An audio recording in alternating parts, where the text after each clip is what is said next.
और क्या क्या ऐसी खास बातें हैं, पॉइंट्स हैं जो आपने बनाए कि बजट में ध्यान में रखने लायक है? सर,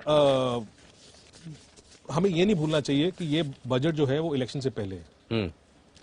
बिकॉज इलेक्शन से पहले क्या होता है, सिंस हम लोग कैपिटल मार्केट से रिलेटेड है तो हम लोग हमेशा भावुक होते हैं कई बार, और मैं ज्यादा होता हूँ कि टैक्सेस कम नहीं करने चाहिए, नहीं करने चाहिए। But the point here is that out of this आबादी ऑफ 130 करोड़, कैपिटल मार्केट्स में मुश्किल से 5 करोड़ अकाउंट्स हैं जो एक्टिव है। 10 करोड़ होंगे बट एक्टिव जो 5 करोड़ होंगे। सो इलेक्शन से पहले क्या गवर्नमेंट सोचेगी, यार जो मैं 90-95% लोगों की तरफ ज्यादा दिखूं, बिकॉज वोट बैंक वो है। So apart from all these numbers जो हमने, सो पॉपुलिस्ट बजट आने की रिस्क है। यस सर, वो हो रिस्क सकता है। वो सो पॉपुलिस्ट बजट में क्या होगा, ऐसा मतलब क्या हो सकता है? क्या सब्सिडी तो आप वैसे ही कह रहे हैं कि इस बार घटनी है, फूड सब्सिडी घटनी है, फर्टिलाइजर सब्सिडी घटनी है, तो मतलब पॉपुलिस्ट के नाम पे क्या देंगे? सर, प्री इलेक्शन ईयर्स में बहुत बार देखा है कि एमएसपी बढ़ा देते हैं। वो अनाउंसमेंट जून में आता है, लेकिन वो बढ़ती है, बट वो बढ़ जाती है, ठीक है ना। सो इंफ्रा स्पेंडिंग होती है सारी की सारी। सो इंफ्रा स्पेंडिंग में किस तरीके से कहाँ पे इन्वेस्टमेंट करेंगे, नहीं करेंगे। कोई टैक्स एमनेस्टी स्कीम लगा दी, ये आपको याद होगा, विवाद से विश्वास स्कीम निकाली थी 2020 में। करेक्ट। जिसमें कुछ 54,000 करोड़ का टैक्सेस लगा था। यस। अब ये फूड सब्सिडी भी सर 1 लाख करोड़ ले गया। फूड सब्सिडी भी तो एक पॉपुलिस्ट था जो 1 लाख करोड़ ले गया अपना। But of course in the covid times you have to help the public, but वो ले गया। So there could be many schemes which they may launch, but मुझे लगता नहीं है कि बजट में वो होगा, बिकॉज बजट और इलेक्शन में अभी भी टाइम है। सो जो पहले का एक्सपीरियंस है उसके हिसाब से ये अनाउंसमेंट्स जून जुलाई बाद में हो सकते हैं, जून जुलाई में आती हैं। But as I said sir, मेरे हिसाब से 4-5 चीजें जो मैं जरूरी देखूंगा, क्योंकि जैसे आपने बोला कि चलो इनकम एक्सपेंडिचर देख लिया, हम लोगों ने सारे का सारा देख लिया।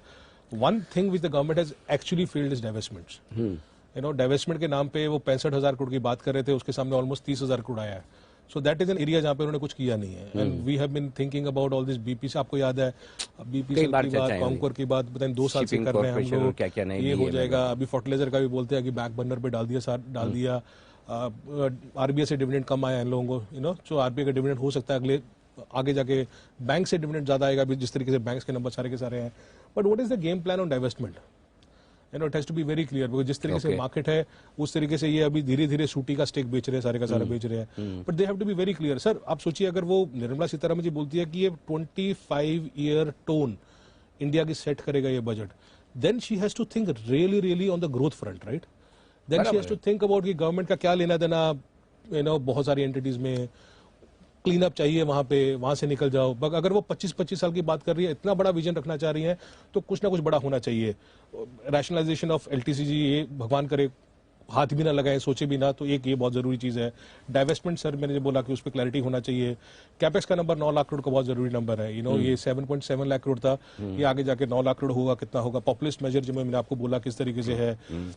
स्टेट्स को ज्यादा पैसा दे सकते हैं सर, आपका ग्रॉस टैक्स कलेक्शन आए भी, बट उसमें जब आप स्टेट्स को ज्यादा एलोकेशन कर देते हो तो आपको नेट रेवेन्यू कम हो जाता है। तो कई बार क्या होता है कि हाँ भी ahead of the elections there is more allocation done to the states, वो जरूरी चीज है।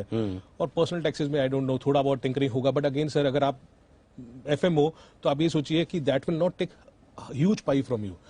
अगर आपने आज आपके पास 2.25 लाख करोड़ ज्यादा है, आपने छोटा मोटा 10-20 हजार करोड़ का कुछ पॉपुलिस्ट मेजर कर भी दिया तो भी कोई बड़ी बात नहीं है। Correct, because you are sitting on money. हाँ, पैसा है काफी। आपने 5-10% हमने बोल दिया, चलो ठीक है, इलेक्शन के पहले कर दिया, उतना डाइजेस्टेबल है।